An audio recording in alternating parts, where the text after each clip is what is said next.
ప్రతినిధి ప్రదీప్ లైవ్ అందిస్తారు.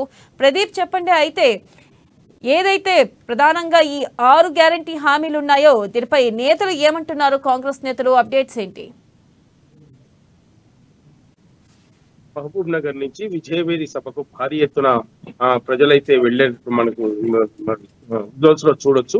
అయితే రేవంత్ రెడ్డి గారి సొంత జిల్లా కాబట్టి ఈ జిల్లా నుంచి ఎక్స్పెక్టేషన్స్ బాగానే మొదటి నుంచి కాంగ్రెస్ పార్టీ వర్గాలు పెట్టుకున్నాయి. దానికి అనుగుణంగానే 14 నియోజకవర్గాలకు సంబంధించి భారీ ఎత్తున దాదాపు ఒక్కొక్క నియోజకవర్గం నుంచి 30,000కు పైచిలకు కాంగ్రెస్ నాయకులు కాంగ్రెస్ పార్టీ శ్రేణులు తరలి వెళ్ళాయని చెప్పొచ్చు.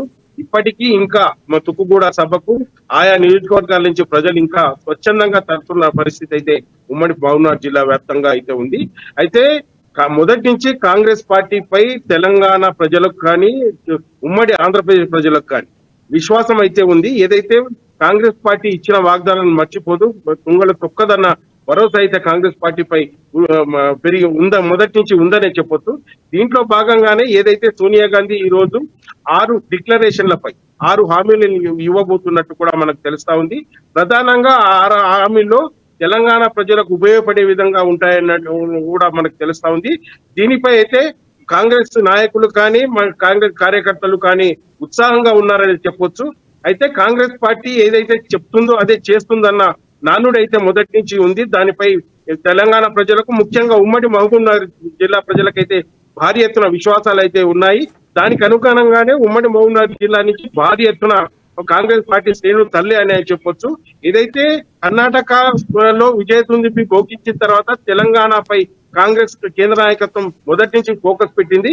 కేంద్ర నాయకత్వం డైరెక్ట్ గా ఎప్పటికప్పుడు తెలంగాణలో రాజకీయాల మీద, తెలంగాణ ఎన్నికల మీద దృష్టి పెట్టిందని చెప్పొచ్చు. దాంట్లో భాగంగానే ఈ రోజు విజయవేరి సభకు భారీ ఎత్తున తరలి వెళ్లిన సందర్భం అయితే ఉంది.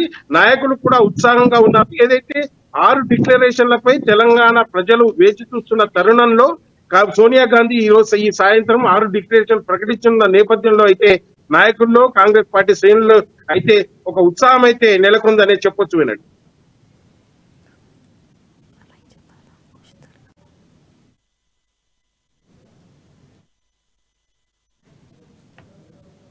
అయితే విజయవేరి సభ తర్వాత కాంగ్రెస్ ప్రణాళిక ఏ విధంగా ఉండబోతుందంటారు? ఇప్పటికే ఆయా నియోజకవర్గాల్లో ఉమ్మడి జిల్లా వ్యాప్తంగా అయితే కాంగ్రెస్ పై విశ్వాసం అయితే ప్రజలు ప్రకటిస్తున్న నేపథ్యం ఉంది.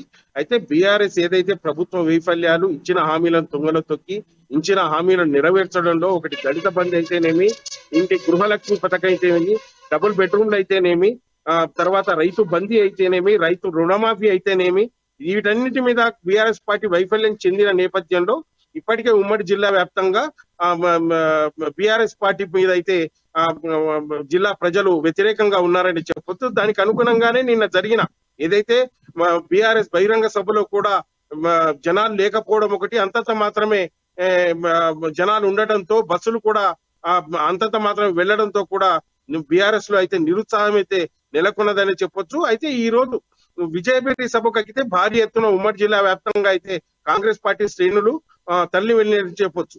అయితే దీన్ని కాంగ్రెస్ పార్టీ కార్యకర్తలు కానీ కాంగ్రెస్ పార్టీ ప్రజలకు నమ్మకం కలిగడంలో కానీ ఒక చెయ్యి ముందుందనే చెప్పొచ్చు. దానికి అనుగుణంగానే భారీ ఎత్తున ఒక్కో నియోజకవర్గం నుంచి 30,000 పైచిలకు కాంగ్రెస్ పార్టీ శ్రేణులు ప్రజలు తల్లి వెళ్ళినట్టు కూడా మనం విజువల్స్ లో చూడొచ్చు. వెనెల అయితే ఇప్పటికే ఉమ్మడి జిల్లా వ్యాప్తంగా కాంగ్రెస్ పై పూర్తి విశ్వాసం ప్రకటిస్తున్న సందర్భంలో ఈ విజయవేరి సభ ఉమ్మడి మహబూబ్నగర్ జిల్లా నుంచి అయితే భారీ ఎత్తున దాదాపు 2.5 లక్షలకు పైగా ఇప్పటికే కాంగ్రెస్ పార్టీ శ్రేణులు తల్లిపెట్టినట్టు కూడా మనకు తెలుస్తా ఉంది.